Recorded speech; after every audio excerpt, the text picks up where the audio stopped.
మణిరత్నం అంటే ఓ గీతాంజలి, మణిరత్నం అంటే ఓ సఖి. కానీ ఆ మధ్య విలన్ కడలి చూసి భయపడిపోయా.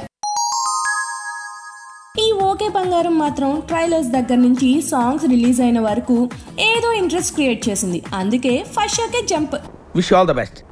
నేను ఎక్స్పెక్ట్ చేసినట్టే కొంచెం కొత్తగా రిఫ్రెషింగ్ గా సాగిపోయిన సినిమా. కానీ అక్కడక్కడ దారి తప్పి ఎక్కడెక్కడికో వెళ్లిపోయి క్లైమాక్స్ కి కరెక్ట్ తీరం చేరుకుంది. సినిమాకి నిత్య మీనన్ ఓ పెద్ద ప్లస్ పాయింట్. పిల్ల కళ్లతోనే చంపేసింది.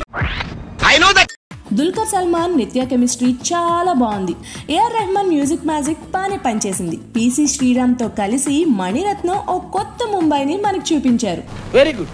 ప్రకాష్ రాజ్ జంట కూడా బాగానే చేశారు. కాకపోతే సినిమాలో ప్రకాష్ రాజ్, నిత్య మీనన్ తప్ప మనకి తెలిసిన తెలుగు మొహాలు ఒక్కటి లేవు. అందుకే ఇది తెలుగు సినిమా అన్న ఫీల్ కొంచెం మిస్ అవుతుంది.